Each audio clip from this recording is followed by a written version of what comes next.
Durante años hemos repetido el mismo discurso en el mundo corporativo. Hablamos del desarrollo de habilidades, del upskilling, más recientemente de la inteligencia artificial aplicada al reclutamiento. Y la gran promesa es que el talento y solo el talento es lo que determina quién entra, quién crece y quién lidera dentro de una organización.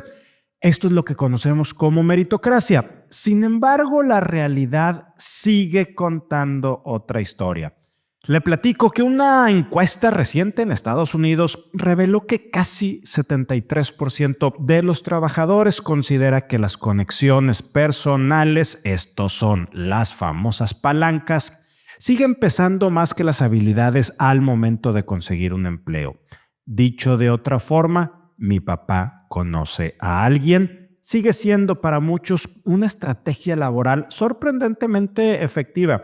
Y no estoy hablando de los casos mediáticos de Hollywood, ni de los llamados nepo babies vinculados a apellidos famosos. La forma más común del nepotismo hoy en día es mucho más cotidiana, más silenciosa y más difícil de cuestionar.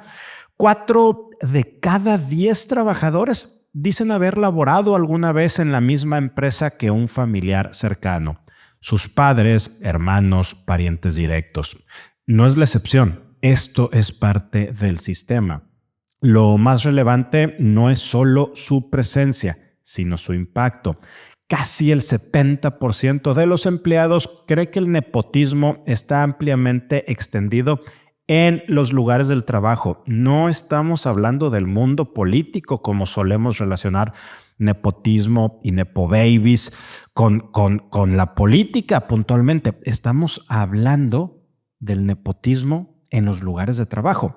Más de la mitad de los encuestados afirma conocer colegas que fueron contratados por vínculos familiares y casi una cuarta parte sospecha que ocurre, aunque nunca se reconozca de forma abierta.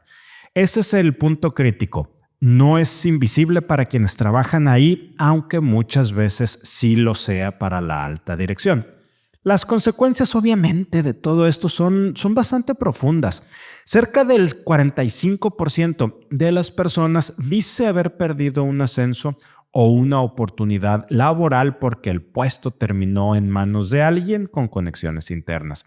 Más de un 60% de los encuestados de este estudio que le estoy platicando afirma que el nepotismo deteriora la moral del equipo, debilita la confianza en el liderazgo y daña la reputación de la organización.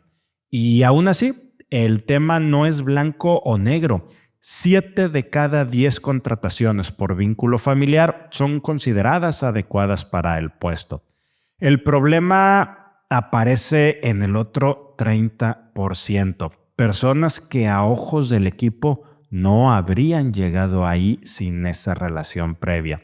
Esa diferencia, aunque minoritaria, es suficiente para erosionar cualquier cultura organizacional.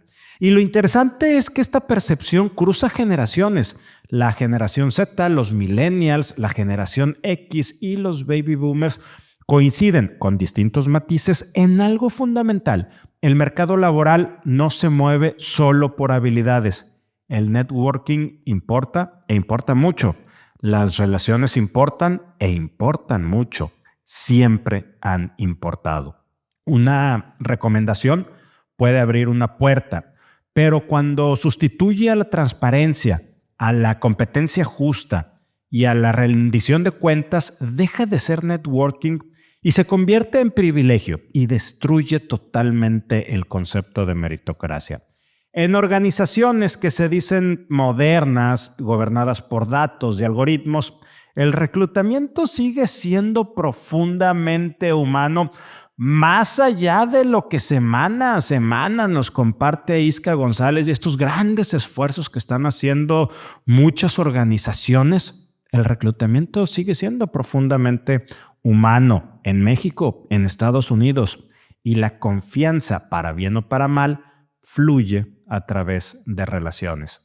Que mi papá conozca a alguien sigue abriendo puertas y esto no debería sorprendernos.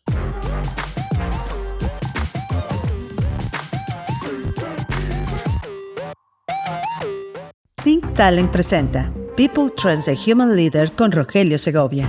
Te damos la bienvenida a este espacio en el cual analizaremos los aspectos más relevantes del mundo empresarial, del talento y las tendencias del mercado, así como el impacto que tienen en el presente y futuro de las personas. Gracias por acompañarnos. Bienvenidos a People Trends, un espacio que explora los aspectos más relevantes del talento y del trabajo. Hoy es martes 20 de enero y quiero compartirle un breve anuncio parroquial. Ayer lunes inició en Davos el Foro Económico Mundial 2026 bajo un lema tan ambicioso como retador: el espíritu del diálogo. Y lo hace en un contexto mundial, social, político y económico definitivamente particularmente complejo. Y por lo mismo, a lo largo de esta semana, como lo vengo haciendo desde el 2023, estaremos dando seguimiento y publicando de forma diaria los principales acontecimientos que vayan surgiendo en el Foro Económico Mundial. Y si bien el enfoque que procuraremos mantener sobre el foro está centrado en los temas del trabajo, resultaría irreal pretender aislarlos de la coyuntura política y económica del momento. Aún así, nuestro énfasis estará puesto en el eje denominado invertir en las personas, futuro del trabajo, talento y desigualdad. Este reporte diario usted lo puede encontrar en formato audio aquí mismo en la plataforma donde está escuchando este episodio 111, así como en el newsletter de Human Leader, disponible tanto en LinkedIn como en Substack. Yo soy Rogelio Segovia, gracias por estar aquí.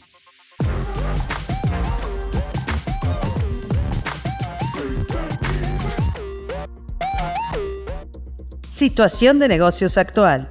Sigue el reacomodo corporativo en México. En el frente tecnológico, Google México anunció un relevo relevante. Sebastián Valverde asumió como nuevo director general de la filial en nuestro país. Con más de una década dentro de la organización, su nombramiento llega en un momento clave, marcado por la aceleración digital y la adopción de inteligencia artificial en empresas mexicanas. No es solamente un cambio administrativo, es también esto de Google una señal estratégica. En manufactura, General Motors de México confirmó una inversión de $1,000 millones para los próximos años. El foco estará en fortalecer plantas y producción para el mercado interno. Aunque esta empresa, y seguramente usted ya está enterado, también confirmó la semana pasada el recorte de alrededor de 1,900 trabajadores en su planta de Ramos Arizpe, Coahuila. Pero esto no es que esté teniendo en estos momentos la empresa un mal desempeño, y no necesariamente, y lo digo entre comillas, no necesariamente tiene que ver con el clima político de los aranceles. Es más bien parte de una reconfiguración operativa que incluye eliminar el segundo turno de producción, pero esto es ante la menor demanda de vehículos eléctricos de General Motors. En Estados Unidos, el contraste lo marcó Saks Global, propietario de Saks Fifth Avenue y de Neiman Marcus, que se declaró en bancarrota bajo el capítulo 11. La fusión, que buscaba crear un gigante de lujo, terminó colapsando bajo deuda elevada y cambios en hábitos de consumo, aunque consiguió financiamiento para seguir operando. El caso vuelve a poner sobre la mesa la fragilidad del retail tradicional.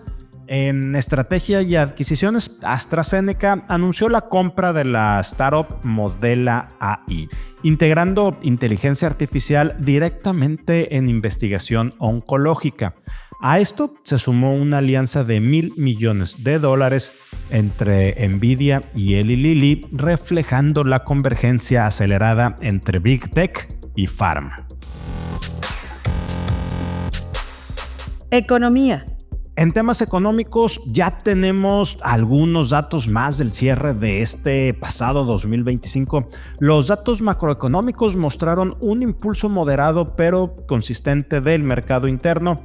La producción manufacturera creció 1% en noviembre, acumulando su tercer mes al alza. El consumo privado avanzó 0.8% mensual y la inversión fija bruta repuntó 0.9%, rompiendo 2 meses de caídas. En empleo, diciembre trajo la caída estacional conocida. El Instituto Mexicano del Seguro Social reportó la cancelación de 320,000 empleos formales, una pérdida menor incluso a la observada en diciembre, pero del 2024. Aún así, el salario base de cotización aumentó 6.9% anual, alcanzando un máximo histórico para ese mes. Y el incremento, siguiendo con estos datos, de 13% al salario mínimo para 2026, refuerza el ingreso de los trabajadores, pero también está abriendo, y de manera muy fuerte y persistente, el debate sobre presiones inflacionarias en los próximos meses. En precios, la inflación cerró contenida. El costo de la canasta básica subió 3.8% anual en zonas urbanas, prácticamente en línea con la inflación general. Analistas anticipan un ligero repunte al inicio de 2023 por salarios, por IEPS y efectos del mundial, antes de volver a converger hacia el 3%, objetivo del Banco de México. Y en el frente externo, el turismo volvió a ser protagonista.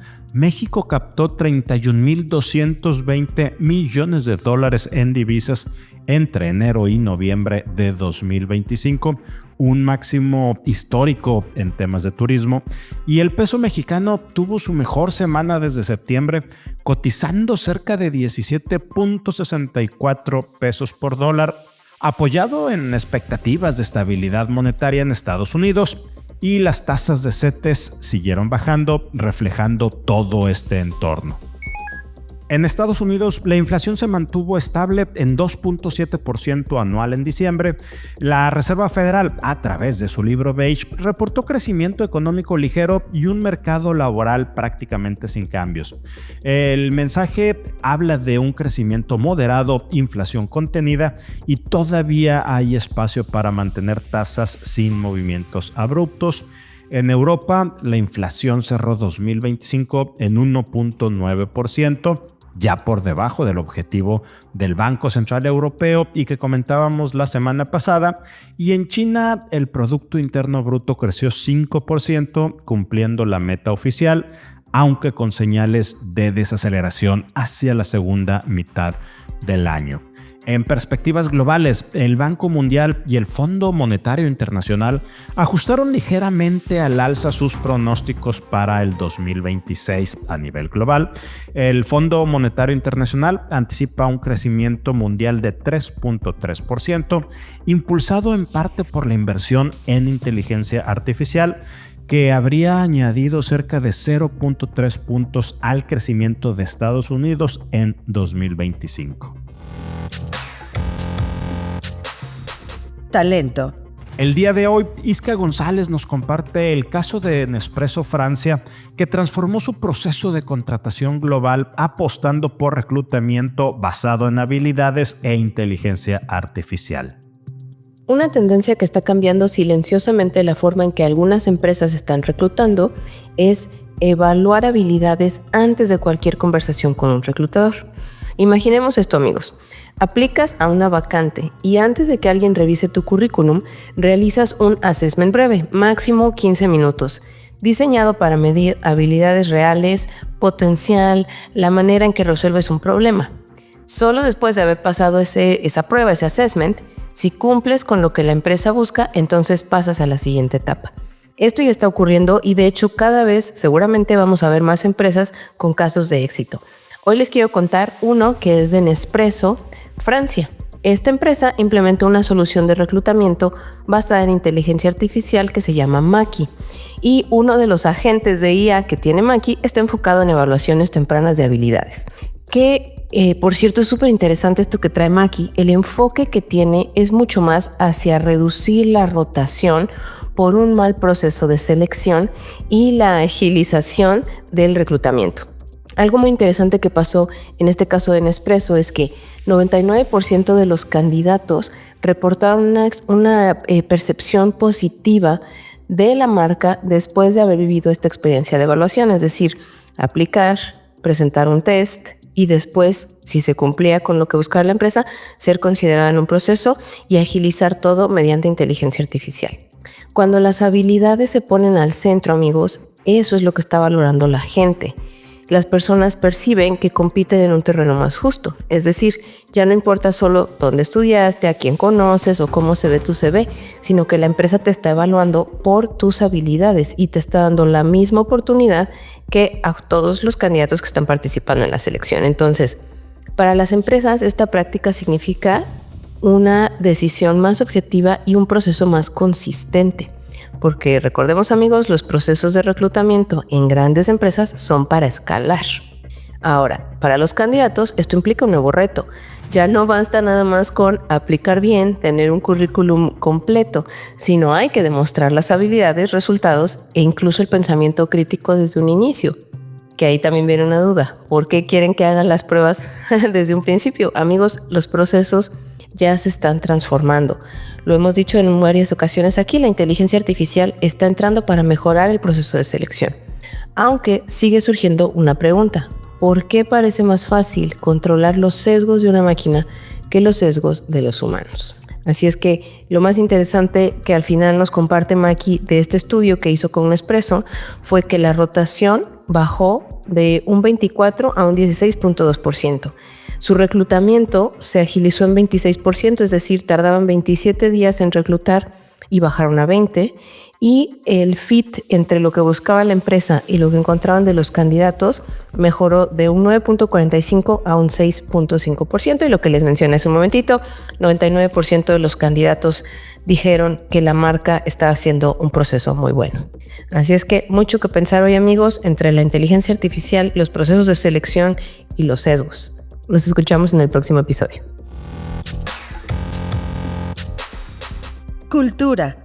Ahora escuchemos la colaboración de Ginny Dorado, quien nos habla de la vulnerabilidad como competencia básica del líder. Hola, hoy quiero hablar de un tema que suele incomodar en las organizaciones, pero que es cada vez más crítico para el futuro del trabajo, la competencia de vulnerabilidad. No desde un aspecto emocional, sino como una palanca real del balance de vida y liderazgo efectivo. Vivimos en una cultura de alto rendimiento, una cultura donde estar ocupado es sinónimo de éxito y donde decir no tengo tiempo se interpreta como esta persona es muy importante. Esto es muy visible en entornos altamente competitivos, con agendas llenas, decisiones rápidas y cero espacio para parar, para planear. El costo es muy claro. Tenemos cansancio crónico, ansiedad, desenfoque y estilos de liderazgo cada vez más controladores. Después de casi 25 años trabajando en gestión de talento y coaching ejecutivo, hay algo que veo de manera consciente. 1. La vulnerabilidad y la compasión están desvalorizadas en las empresas. Y su ausencia no nos hace más fuertes, nos hace más rígidos, más reactivos y menos humanos. Ser vulnerable es aceptar que no soy perfecto, que no lo sé todo y que puedo equivocarme. Como lo dice Brené Brown en su libro de la vulnerabilidad, es sacarme la máscara con la esperanza de que mi verdadero yo no sea demasiado decepcionante. La vulnerabilidad bien entendida se traduce en acciones concretas que impactan en el desempeño. Fíjate por qué es importante esta competencia. 1, porque te ayuda a administrar la energía y no buscas tener 10 en todo. Porque aprendes a decir no y poner límites claros. Porque usas el no sé como puerta de aprendizaje y mejoras tus conversaciones. Porque sabes pedir ayuda. Liderar no es cargar tú solo con todo. Le das el mismo valor a lo laboral, a lo personal y a lo familiar. Porque tienes hobbies, incluso permitiéndote ser muy malo en ellos. Porque honras el fracaso como fuente de aprendizaje, no de vergüenza.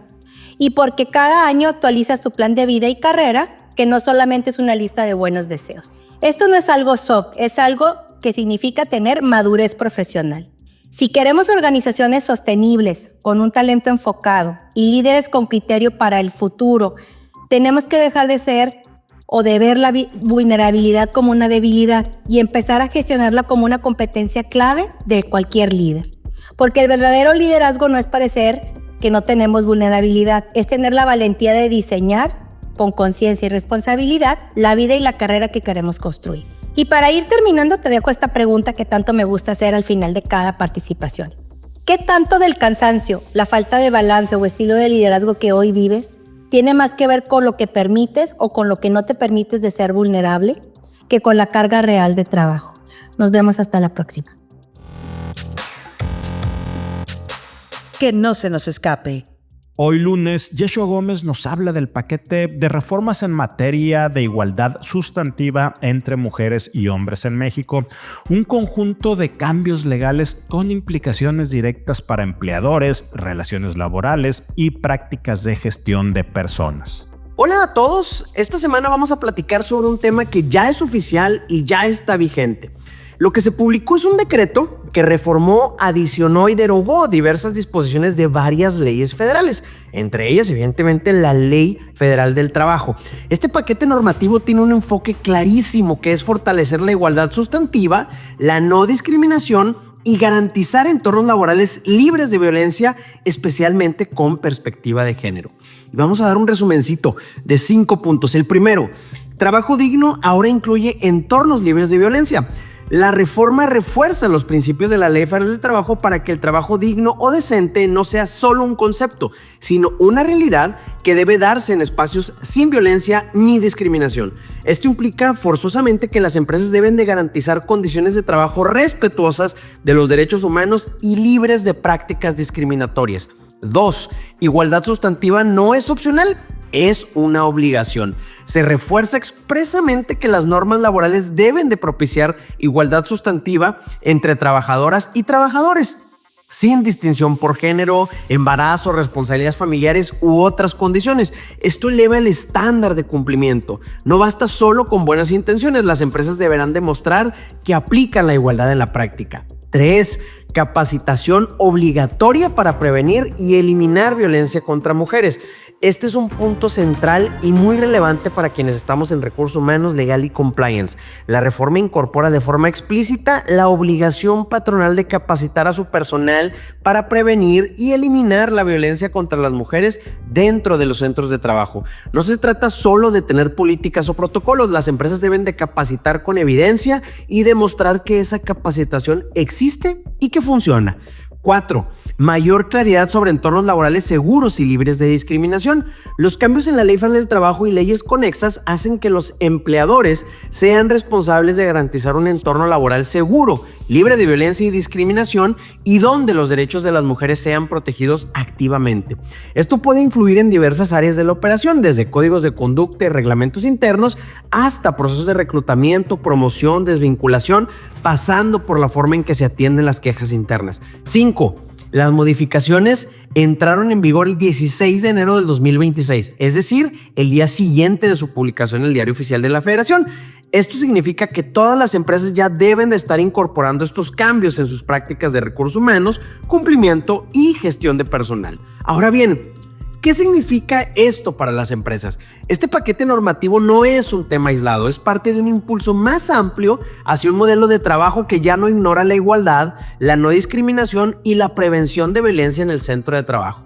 Las áreas de recursos humanos, legal y compliance deben de verlo así.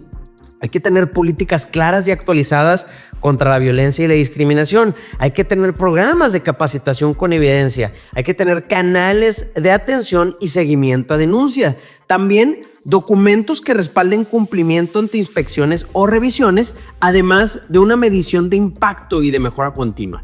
Así que esta semana, más que decir, pues nomás lo vi que salió en el Diario Oficial de la Federación, vale la pena entender que ya entró en vigor un paquete de reformas que exige que la igualdad y la prevención de violencia sean parte de la operación cotidiana en las empresas. Nos escuchamos la próxima semana en el People Trends para seguir platicando sobre todos estos temas. Y así cerramos el episodio 111 de People Trends. Gracias por acompañarnos este martes 20 de enero. Recuerde por favor seguirnos en Spotify, Apple Podcast, Amazon Music o en su plataforma favorita y también de activar la campana para recibir notificaciones de los nuevos episodios y que no se pierda usted ninguno. Soy Rogelio Segovia, me encuentra en X como @Rogelio Segovia y en mis columnas del newsletter de Human Leader y del periódico El Norte de Grupo Reforma. Y ya sabe, esta semana estaremos hablando de manera intensa del Foro Económico Mundial en Davos, Suiza.